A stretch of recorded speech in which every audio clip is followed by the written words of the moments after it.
This podcast is sponsored by Talkspace. You know when you're really stressed or not feeling so great about your life or about yourself? Talking to someone who understands can really help. But who is that person? How do you find them? Where do you even start? Talkspace. Talkspace makes it easy to get the support you need. With Talkspace, you can go online, answer a few questions about your preferences, and be matched with a therapist. And because you'll meet your therapist online, you don't have to take time off work or arrange childcare. You'll meet on your schedule, wherever you feel most at ease. If you're depressed, stressed, struggling with a relationship, or if you want some counseling for you and your partner, or just need a little extra one-on-one support, Talkspace is here for you. Plus, Talkspace works with most major insurers, and most insured members have a $0 copay. No insurance? No problem. Now get $80 off of your first month with promo code SPACE80 when you go to Talkspace.com. Match with a licensed therapist today at Talkspace.com. Save $80 with code SPACE80 at Talkspace.com.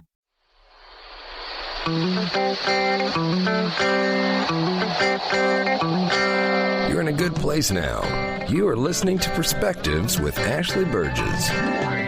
Welcome back live to Perspectives, and I'm your host, Ashley Burgess. Tonight we're talking about the 4 warning signs that indicate that you're in a toxic relationship. Interesting. Toxic relationships. You know, a lot of us wonder, is our relationship good? Is it healthy? Is this going to sustain? Is this a successful and happy relationship? And sometimes you don't know. Sometimes you kind of teeter on the unknown. Is this really good? Is it not good? Is this how other people live? Is this how other people live? Is this how other people are in a relationship? Is this how it feels for most? Or is this different?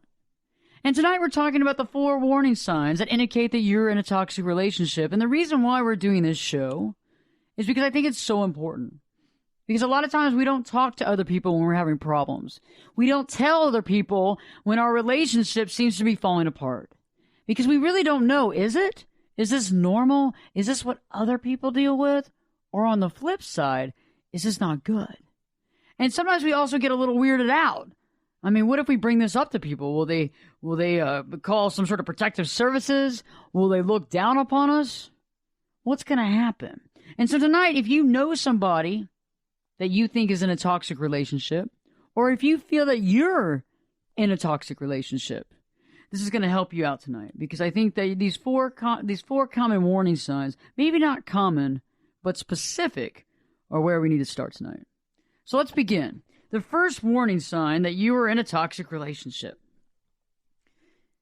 This is interesting because it normally goes hand in hand with every toxic relationship that I've seen that's come into my therapy office and I've dealt with. The first one is always putting one spouse down.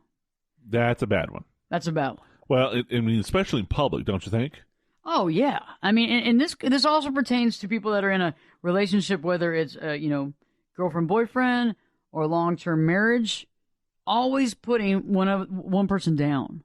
I mean, think about that. When you're in front of other people, like Bill just said, and like making it all their fault, like talking about how stupid they are, or what a bonehead move they made, or they couldn't believe they did that, especially when you're in public. My God.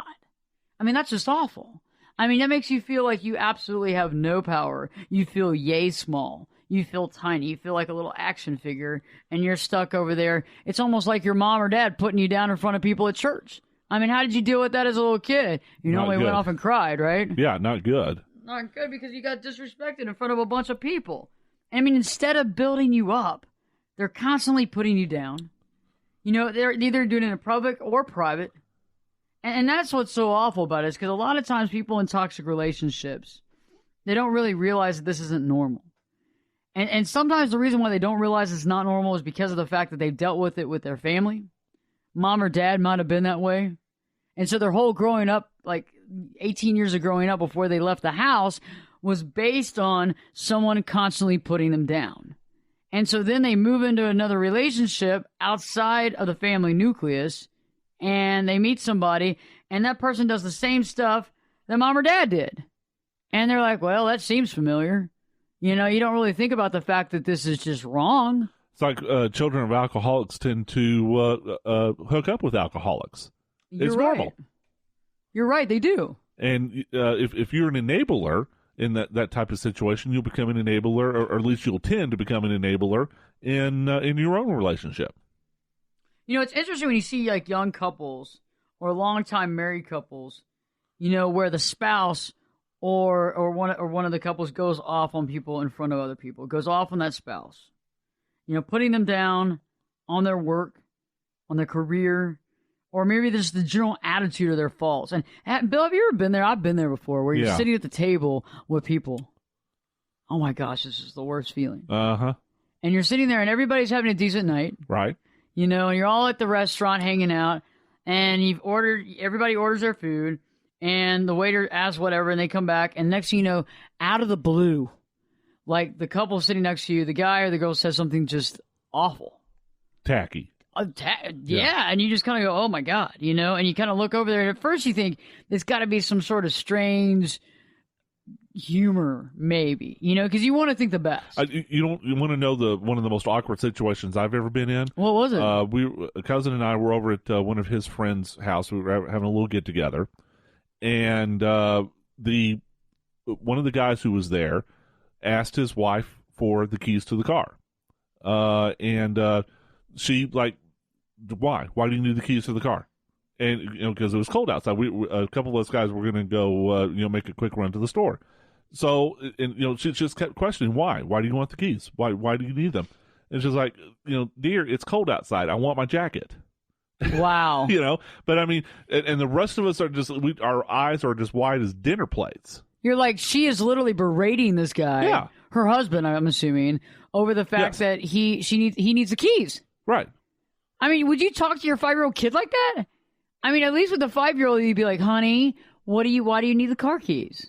What do you need to get in mom's car? You know what I mean? I mean, at least you would talk to your kid like that. And she literally talked to her husband like that. Why do you need the keys? My gosh. Like she didn't trust him to get in the car and go, hot riding or something like that. What are you doing with my car? Get away from my car. Yeah, think about that. There's a lot of people out there that just berate their spouses, berate their girlfriends or boyfriends constantly.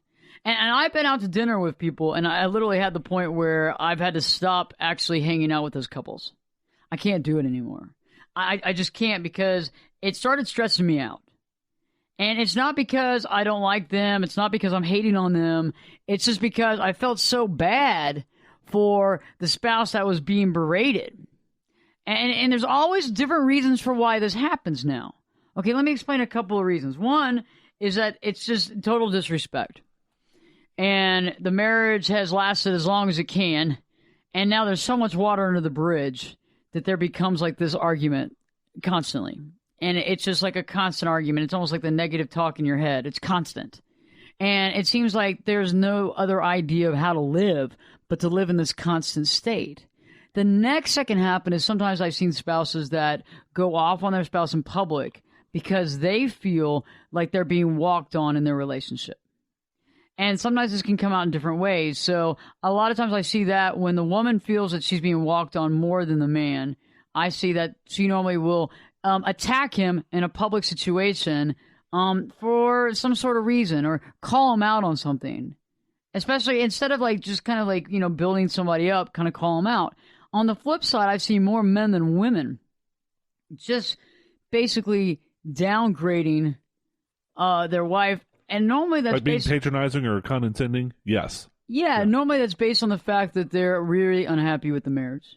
It's gotten to the point where they're extremely unhappy and they are just fighting and trying to fight. They feel like they're in a cage and they're just trying to break out any way they know how. And a lot of times that's also maybe at the last step, the last straw. And I think also the biggest deal is just to have respect for yourself in the situation. I mean, when somebody's doing this to you, I mean, how does that make you feel? And not only how does that make you feel, do you realize that this is toxic? Or do you feel like this is just normal? And so a lot of times in toxic relationships, the reason why toxic relationships last is based on the fact that this seems familiar. Because let's put it this way. I wasn't raised in a toxic relationship in my family. I mean, there might have not have been always positive, but it wasn't toxic. If my spouse literally was berating me in front of people, it would not be acceptable at all. I would walk out. I would walk out and I would sit there and say later on, let's get some counseling. And if the counseling, and we couldn't talk about it together, we couldn't communicate, we couldn't respect each other, and the counseling didn't work, I'd say, you know what, that's it. I've tried my best. Thank you. Obviously, you're unhappy with me. Obviously, I can't step up to the plate for you. I'm out. Because I just wouldn't accept that because I haven't ever been yelled at like that from my family. Right. And I don't think Greg would accept that from you. Oh, no. Yeah. And well, he shouldn't. No, and there's been a couple of times that both of us have gone off the handle a little bit. And sure. I mean, that happens to everybody. Yeah, but when it does, the interesting part about how I respect him is that anytime I've ever done that, I've actually felt bad about it. Yeah. Like, I felt bad about it, and, I just was like, man, and I felt internally bad about it, and I turned around, and within an hour of doing it, totally apologized. Right. I've rarely ever done anything like that in public. This is normally like a private argument. In public, I just think that's awful. I mean, because your spouse is supposed to be like your biggest advocate. Your girlfriend or boyfriend is supposed to be the biggest advocate. I mean, life's hard enough. You don't need enemies. You don't need to be sleeping with the enemy. You don't need to have these kind of problems. Okay? Especially when you go home. You should be able to go home to somebody that you love and cares about you, and you're not over there having to put up the wall of China because you're scared about what they're going to say next. What ammo are they going to unload on me today? And I've been in relationships like that before where it's constant. And I've been in relationships before where the toxicity kind of seeps under the door. It's not in your face. It's slowly but surely downgrading you and putting you down. And in those situations like the put-downs would be kind of veiled in humor. And that's also an interesting disguise. I figured that a lot of people that are very good manipulators use humor in certain ways, certain backhanded ways, and certain put-downs kind of rolled up in one. And at first they can kind of seem funny. And at first you might not catch it. But if you're aware of your emotional feelings, you'll be able to feel that they're putting you down. So stay tuned. When we return, we're going to be talking about the second biggest warning sign that you're in a toxic relationship. And eventually down at the end of the hour, I'll be talking about how you can actually figure out what to do. Stay tuned because Perspectives, your host, me, Ashley Burgess, will be back in 2 shakes. This podcast is sponsored by Talkspace. You know when you're really stressed or not feeling so great about your life or about yourself? Talking to someone who understands can really help. But who is that person? How do you find them? Where do you even start? Talkspace. Talkspace makes it easy to get the support you need. With Talkspace, you can go online, answer a few questions about your preferences, and be matched with a therapist. And because you'll meet your therapist online, you don't have to take time off work or arrange childcare. You'll meet on your schedule, wherever you feel most at ease. If you're depressed, stressed, struggling with a relationship, or if you want some counseling for you and your partner, or just need a little extra one-on-one support, Talkspace is here for you. Plus, Talkspace works with most major insurers, and most insured members have a $0 copay. No insurance? No problem. Now get $80 off of your first month with promo code SPACE80 when you go to Talkspace.com. Match with a licensed therapist today at Talkspace.com. Save $80 with code SPACE80 at Talkspace.com.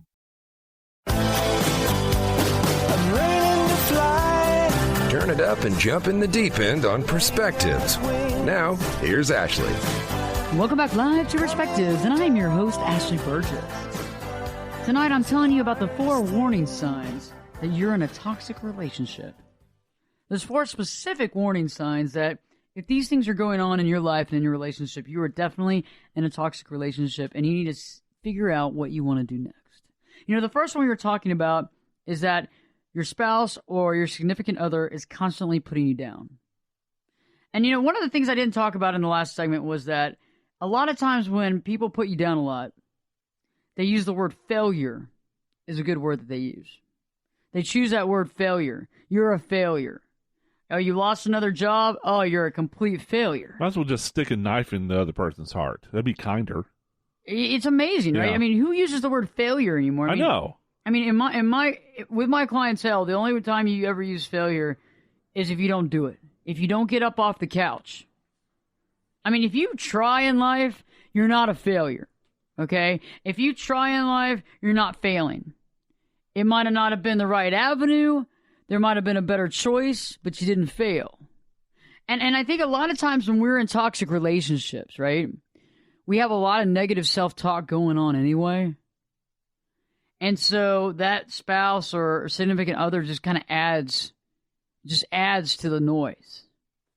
It almost like it advocates the negative talk. It's almost like it agrees to it. It's almost like, guess what? It's endorsing it. So the spouse ends up endorsing your negative self-talk and constantly playing upon that. And that's why you're letting it go in the first place, is because you already have this in your mind. And so you really can't pinpoint it, because a lot of us aren't completely clear-headed. We have a lot of negative self-talk going, and we don't really know where it's all coming from. And so when you're around a spouse or a significant other that's adding to it, it might be hard to spot. So, I mean, the whole idea of putting you down in front of other people is a big indicator that you're in a toxic relationship. If you're out with your friends and your spouse or significant other goes off on you or uses humor wrapped up in an insult, that's always the biggest one. The humor wrapped up in the insult is kind of easy to get away with. And it's not till the very end of it that it's like it has teeth. And some people don't catch it. And, you know, you have to sit there and be aware of the fact that this is happening. And a lot of times it can be because maybe the spouse is insecure and is putting you down. It could be that the spouse or significant other is upset with the marriage, upset with the relationship, or seems to feel like they're powerless. And they're going to basically put you down. And so let's talk about the second most biggest warning sign, is that they are jealous of your strengths. Think about it. The old green-eyed monster, huh? Jealous of the strengths. Yeah. The green-eyed monster. You know, so instead of appreciating your strengths, they actually despise them. Let me give you an example. Okay, let's say you're a really outgoing person. You talk to everybody. Everywhere you go, you talk to everybody. You start conversations very easily, right? You probably make friends very quickly. And I think it's interesting. They may say like, wow, you're sure talking tonight. What are you on?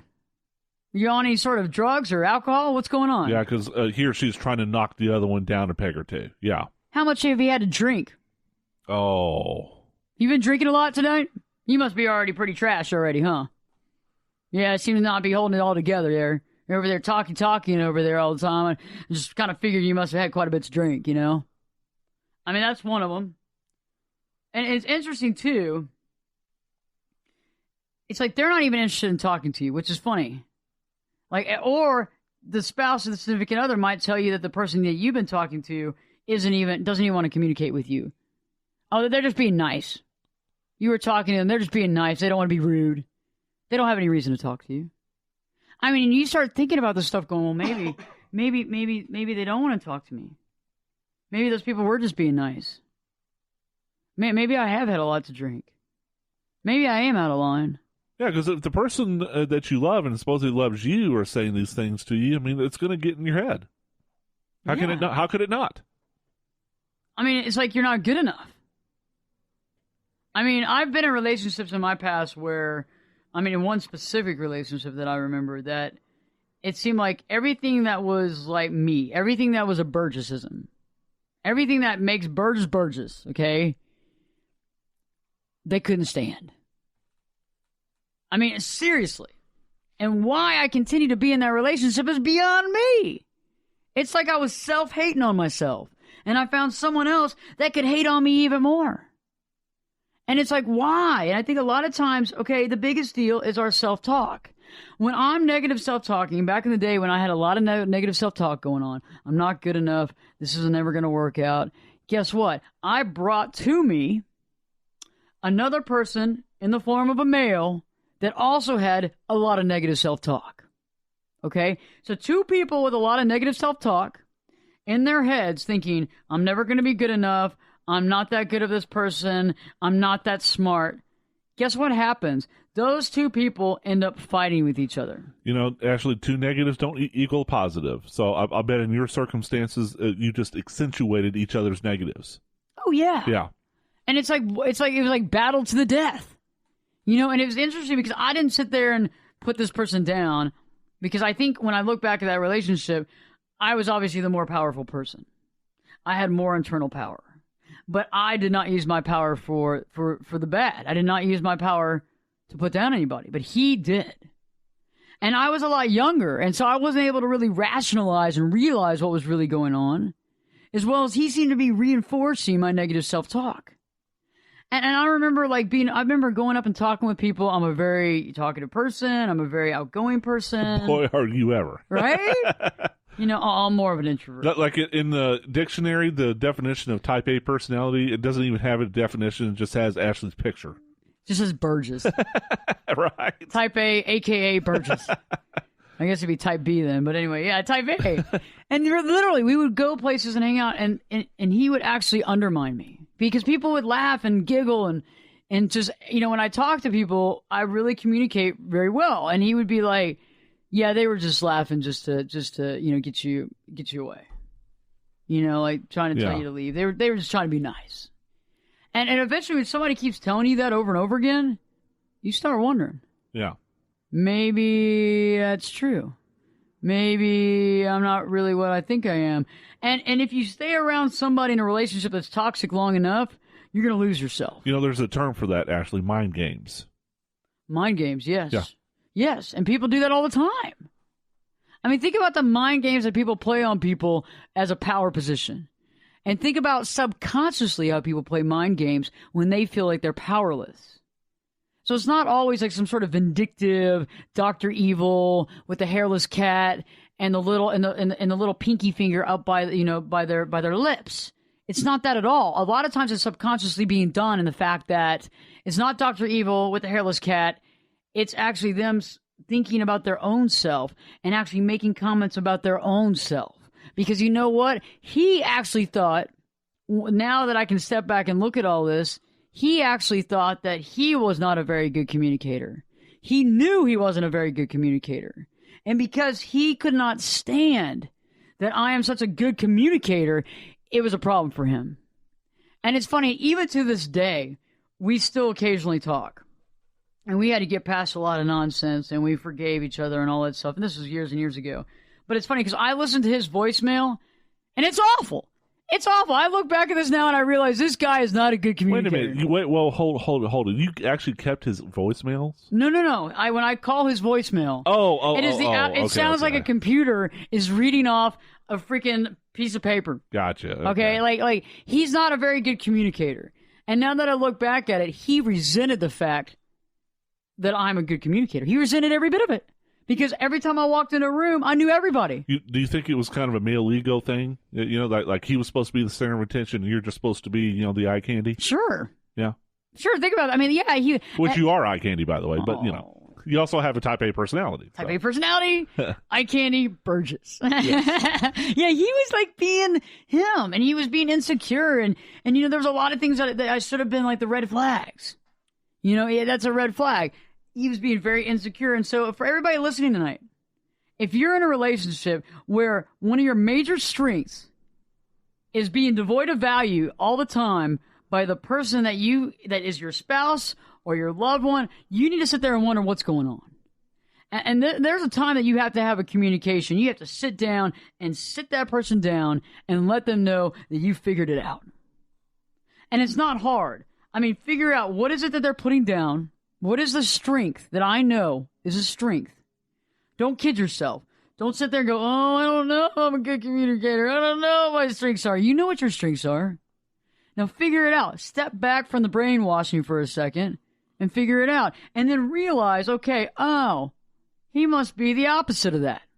And the sad thing is that in a good relationship, you know what a good relationship does, what? They actually bring you up. They actually congratulate you for the things that you're good at. They're not over there trying to put you down because you know what? They're not competing with you on that level. It's not a competition. A marriage is not a competition unless you're married to some crazy. I mean, this is insane. It's not a competition. A marriage is supposed to be a mutual respect. A relationship, a girlfriend and boyfriend, is supposed to have mutual respect. So when we return, we're going to be talking more about the 4 warning signs. We talked about putting you down, about jealousy or restraints. We're going to begin to talk about something that is very dear to my heart as far as something that will actually get to you and realize first and foremost that yes, indeed, you're in a toxic relationship. This is the end all be all. So stay tuned. Perspectives with your host, me, Ashley Burgess, will be back in 2 shakes. This podcast is sponsored by Talkspace. You know when you're really stressed or not feeling so great about your life or about yourself? Talking to someone who understands can really help. But who is that person? How do you find them? Where do you even start? Talkspace. Talkspace makes it easy to get the support you need. With Talkspace, you can go online, answer a few questions about your preferences, and be matched with a therapist. And because you'll meet your therapist online, you don't have to take time off work or arrange childcare. You'll meet on your schedule, wherever you feel most at ease. If you're depressed, stressed, struggling with a relationship, or if you want some counseling for you and your partner, or just need a little extra one-on-one support, Talkspace is here for you. Plus, Talkspace works with most major insurers, and most insured members have a $0 copay. No insurance? No problem. Now get $80 off of your first month with promo code SPACE80 when you go to Talkspace.com. Match with a licensed therapist today at Talkspace.com. Save $80 with code SPACE80 at Talkspace.com.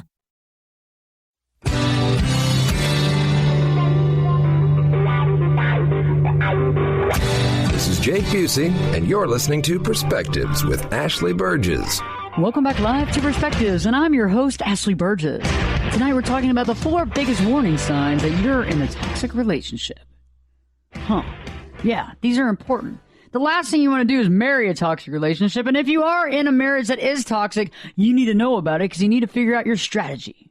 Whether it's going to counseling, whether it's communication, or whether you're figuring out your exit strategy, you got to figure it out now. Because toxic relationships do not help you. They do not help you to grow. They do not help you to function. All they do is add stress and pain and agony to your life. And why would you want that? You don't need that. You can be happy. And the cool thing about it is we all have the ability to be happy. We all have the ability to be groovy, baby. So like right before the break, we were talking about how people have a tendency when you're in a toxic relationship to be jealous of your strengths. And, you know, I gave an example of my strength, which is the concept of being a good communicator, an excellent communicator, someone that can meet a person and that person will remember them for the rest of their life. We can connect, we can talk, we have a good time. And that's something that one of my relationships, my boyfriend at the time, put down constantly. Another thing was my general attitude. I'm a very positive person. I like being positive. I mean, it's a lot easier to be positive than it is to be negative. And you know what? It makes me feel better. But I was around one person that literally could not stand my positive attitude. Like every time I walked in the house, oh, geez, would you just be quiet? Oh, God, could you just tone it down? I mean, like, after a while, I started toning down. I became, like, not me. Like, I became this meek version of Burgess, which was insane. It wasn't even Burgess anymore. I became Ashley. I was going to say, I can't even imagine that. It's like I became little Ashley. You know what I mean? Like the Burgess went away. Not even little Ashley, like, I don't know, choose a name, Susie. I mean, little Susie, no offense to all the Susies out there. But true, I was like, what is happening to me? And it wasn't until I kind of stepped back and, you know, you run into some friends and they'll be like, dude, you okay? And then you start realizing this isn't right. I mean, I should be able to express myself. I mean, and I'm not talking about like going crazy, going wild, but I'm talking about you should be able to express yourself honestly without like having a judgment. And on top of that, for someone to be so jealous that they cut you down to size all the time, that's toxic. Because in a good, positive relationship, what's the opposite of that? They build you up. They give you kudos for the things that you do well. And they're not trying to compete. And no time am I trying to compete with my husband on anything. I'm not ever trying to compete to be better than him on anything. That's not even something I'm even thinking about. I mean, our relationship is not based on competition. And, you know, that's the key is that you have to realize there can be some fun competition, i.e. maybe you both take IQ tests and see who's smarter. That's kind of funny. And you're only using that as a fun, just a fun, you know, Saturday. And I know that's kind of a crazy Saturday for some people, but, you know, if that's what you want to do, that's fine. But, I mean, if you're going to sit there and put down and berate your spouse or your significant other because of something they do well, there's a problem there. And it's your own insecurities. And so if you're in the process of a toxic relationship and you're creating the toxic relationship, why are you doing this? Why are you so insecure about that person's like abilities and strengths that you got to put them down? That doesn't make any sense. Why did you get involved with this relationship in the first place? You think it might be an inferiority complex type thing? You know, I feel inferior to you, therefore I'm going to knock you down to my level so that I don't feel so bad? Yeah. I mean, I agree. I think that a lot of times that's what it is. I mean, it's also maybe feeling like you wish you had that strength. Or you're like kind of jealous of the way that people react. And sometimes that can be also like harboring the will that I wish I could do that. Other times it could be the jealous factor of you're taking time with other people and you're doing stuff outside of the relationship. And other times it's just basic control. I want to control you And I want to take you down a size, and I want to control you. And I'm going to tell you what I want you to be. And a lot of times in relationships, I see that all the time in my office, coming in and out, of clients that have been controlled for a period of years that really don't know their head from their butt anymore. And they certainly don't know their strengths. I mean, I've even had clients in the past that have gone through complete reconstructive plastic surgery to look the way their spouse wants them to look. Wow.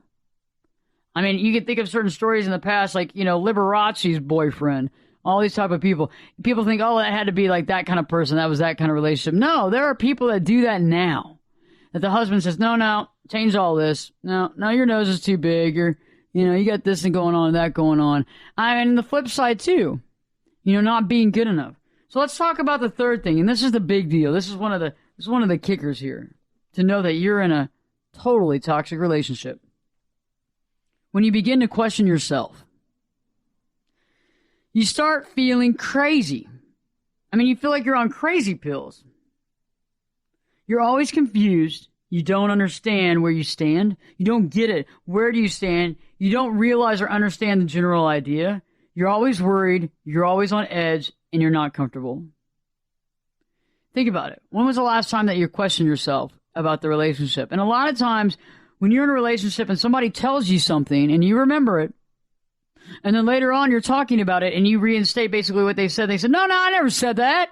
What are you talking about? I mean, Ashley, you're crazy. You're losing it. And you start feeling crazy because everything that you're being told, you remember, but yet when you talk about it later on, that's not the case. I mean, I've been there like before. Twilight Zone stuff, Haven't you been there before? Yes. I've been there. Where you sit there and you go, is that really real? I've been there in the beginning. I remember in the beginning where it starts off slow. And it's like one or two things. And then eventually it's like on a daily basis. And then you actually start wondering, am I losing my mind? You know what I'm saying? Do I not remember what I'm being told? Am I not hearing it correctly? I mean, you start literally going, man, maybe I am losing my mind. And that person's over there going, Bill, you got a problem. I don't understand. It would be like your girlfriend going, you know what, Bill? I don't know what's going on with you. Okay, but this is what I said. And you're just over there like, man, I must be losing it. I mean, I need to take some more vitamins. Maybe I need to get some more sleep. Yeah. Maybe something's wrong with me. And you start taking all the credit for all of this questioning. And guess what? Now they got you right where they want you. Yeah, because now you don't know whether you're coming or going. And the other person's in a position to manipulate you. Yeah, the example of, calling up your spouse or calling up your girlfriend or boyfriend. You haven't heard from them. Hey, I know you said you were coming home for dinner at 7. How's it going? I never said that. I'm not going to be home tonight. I'm out of town. I'm surprised. I don't even understand where you're at. I don't understand. You're obviously not listening to me. I told you I was out of town. I told you this. And you're over there thinking, I swear. And it starts off small, and it starts off with little things. Yeah. And then eventually they normally make little comments like, man, you're starting to get like your mom, losing it a little bit. Again, you might as well just stab the other person in the heart if you rather than say something like that. Like, you must be losing your mind a little bit, or man, maybe all that sleep medication you've been taking has been messing with your short-term memory. I know your mom has dementia. I mean, your grandmother had dementia, right? Wow. I mean, seriously, think about it. I mean, Ashley, or whoever they're talking to, you might have some concerns there. I mean, or you're not listening. And I've actually had friends that have had this happen where it starts off very slow and very small. And then eventually it becomes so big that they look at you and they go, I have no idea what's going on. Apparently, I need to go. I've even had friends of mine check into a facility because they literally thought they were losing their mind. And their spouse was telling them they're losing their mind. And they go, well, God, I must be losing my mind.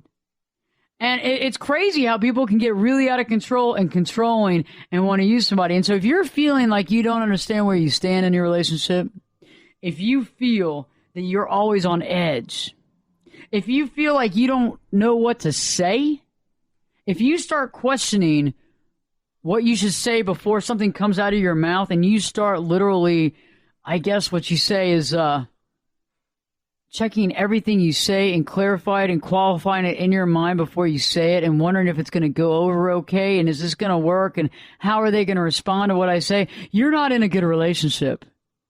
I mean, you have been beaten down so much mentally that you can't even say something. You can't even make a comment. You don't even know what to say. And, actually, real quickly, I think you just hit upon the underlying concept here. When people think of abusive relationships, they tend to think of physical abuse. And yes, that is, a abusive relationship.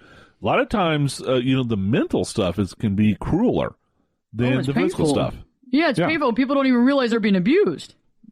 I mean, think about that. I mean, like, to question yourself, to be so uncomfortable,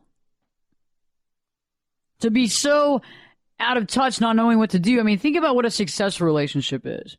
A successful, good quality relationship, you can say how you feel. You're not rude, but you can say how you feel. You don't have to sit there and prejudge what you're going to say before you say it. You're not always wondering how it's going to work. It's almost like being a comedian trying to work a room and trying to figure out what the best joke's going to be. And how far is this joke going to go over? Is this going to get a response? Is this going to get a laugh? Is this going to get a boo? Let me qualify it. Let me quantify it. Let me figure this out. Okay, I'm just not going to say anything. And that's how these relationships become, is that you don't even know if what you have to say has merit anymore, because every time you open your mouth and say how you feel, you get beaten down. Because that was a stupid comment. Or you don't know what you're talking about. Or you barely listen. Or, man, we need to check. I mean, maybe we should check it out. Maybe you might be getting dementia or something because you seem to not remember anything I say. Or it doesn't really matter what they say. It's the tone of voice that's used. But look, sweetheart, would you please, go sit down over there or go get me a beer or something, please? We're trying to have, just that, talk to you like you're 6 years old or something like that. Oh, yeah, there's somebody else in the room. They're like, we're trying to have an adult conversation. I mean, I've heard other adults use that before. We're having an adult conversation. Honey, we're having a deep conversation. It's a little over your head. Do you mind going and grabbing those appetizers out of the kitchen? Thanks, sweetheart. I've heard that before. I've even heard women do that to men, too, where you're flabbergasted. You're like, they really said that. I mean, there would be a backhand so quick. You know what I mean? You couldn't even say Burgess. Right. Backhand. So stay tuned. We return. We're talking, last but not least, the number 4 warning sign.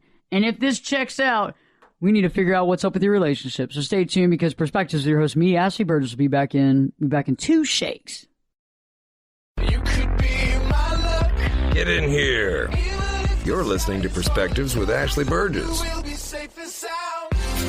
Welcome back live to Perspectives, and I'm your host, Ashley Burgess. We're talking tonight about the 4 biggest warning signs that indicate that you're in a toxic relationship. Number 1 was that you're always being put down by your mate or your spouse, especially in public, even in private. You're being put down, you're being cut down to size, you're being made fun of, even if it's wrapped up in a joke. An insult wrapped up in a joke is just as painful. The second one is that they're actually jealous of your strengths. And they actually point out your strength, but don't point it as a strength. They show it as a weakness. And they actually make fun of you, or they try to undercut that strength to make you feel like it's no longer a strength, but maybe it's something that you need to just disregard or discard all in its entirety. The third was that you begin to question yourself. You start feeling crazy. Did I hear that right? I swear that's what he said. I swear that's what she said. They start maybe questioning maybe your mental state, your mental capability, your hearing ability. You start wondering, I don't know. You also start questioning where you stand, but you also start questioning what you should say. When you start censoring your own comments with your significant other, we have a problem. This is a huge problem. You should not have to censor yourself with your spouse or your significant other, period. I mean, there's certain things you don't want to say rude. I mean, like, you don't want to go out there and go, you're, whatever, when you're in a bad mood or you're in an argument or whatever. But for the most part, you should not have to censor yourself at all. I mean, this should be a judgment-free zone. And why I say this is that a lot of times we question ourselves, and when you're in a toxic relationship, it's no longer really a love relationship, it's a competition. It's a competition of who can put each other down more, who's better, who's more successful. And we've all had those friends that we know that are in a toxic relationship. So tonight, this show might not even apply to you, but it might apply to a good friend of yours or a family member that you've seen this firsthand. And these are things that you need to bring up to them. Because if you care about them and you respect them as a person and you want to see them happy, you need to tell them about this show on Perspectives that really resonated with you about the 4 key warning signs about toxic relationships, because sometimes people don't see it in their own relationships. If you're a best friend of somebody and you know that they're suffering in a majorly toxic relationship, but they don't realize it, you've got to step up to the plate and let them know. Because sometimes people have been in such toxic upbringings that they don't get it. They don't understand. Other times it can take them totally, it can literally sideswipe them that they don't realize what's going on. They're like in a blender and they can't get their footing. And they're constantly questioning themselves, overanalyzing, underanalyzing. They can completely not act. They're in a position of non-action because they don't know if what they're going to do is going to be right. Last but not least, number 4 is if you're in a toxic relationship, your spouse or significant other may make fun of your body and performance in bed. Big time. Ooh, and well, I was speaking from the male standpoint. I mean, if Jen just wanted to insult me to the very core of my being, then she would insult my performance in bed. In bed, yes. I mean, that's that I cannot think of a worse insult to a male. And I would think, same thing, the opposite direction too. But of course, I don't have the personal experience of that. Well, that's good. I mean, in this lifetime, that's in this lifetime, thing. Anyway, yeah. That's you're not Jenner right now, so that's okay. Bruce Jenner, so it's all good. Right, but God bless him. Real quickly, actually, I mean, I don't know about you, but between soap operas and movies and TV shows and porn, quite frankly, I think we have unrealistic expectations of sex these days, and real life ain't like that. Honestly, I think that's a good observation. And I recently had a client that came in and told me that her husband actually told me that her boobs are completely sagged. They're completely sagged. She has no kids, but her boobs are completely sagged. She needs full liposuction. And that she's so old that no other man would ever be with her. Ugh. She's 41 years of age. Wow. Okay. And I've seen her, and this is simply not true. It's just not. And sadly, for a lot of people who are with someone for a period of time, they begin to believe what they're being told. And she actually, when she first told me that in session, I mean, I understand that people age, but come on. And he literally told her that her boobs are completely sagged, that she would need a full boob job, that she might need a facelift, that she needs full liposuction because no man on this planet will have sex with her besides him. And he's chosen not to have sex with her because he just can't deal with it, because he can't get it up, because he just can't deal with her. And I mean, to me, that is a huge red flag. Yeah, I bet she feels about an inch tall. Yeah, and I mean, even when she's telling me about it, her head's down, she's pushing back a tear.